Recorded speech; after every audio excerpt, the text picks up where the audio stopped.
بسم اللہ الرحمن الرحیم۔ سجدہ کی 12 سنتیں۔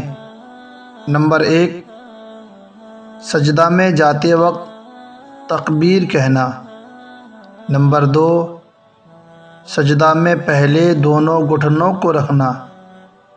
نمبر 3، پھر دونوں ہاتھوں کو رکھنا۔ نمبر 4، پھر ناک رکھنا۔ نمبر 5، پھر پیشانی رکھنا۔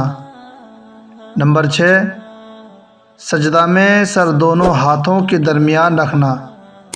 نمبر 7، سجدہ میں پیٹ کو رانوں سے الگ رکھنا اور پہلوؤں کو بازوؤں سے الگ رکھنا۔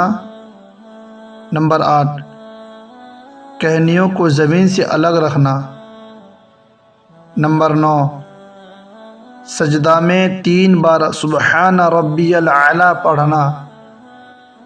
نمبر 10، سجدہ سے اٹھنے کی تکبیر کہنا۔ نمبر 11، سجدہ سے اٹھنے میں پہلے پیشانی، پھر ناک، پھر ہاتھوں کو، پھر گھٹنوں کو اٹھانا۔ نمبر 12، دونوں سجدوں کے درمیان اطمینان سے بیٹھنا۔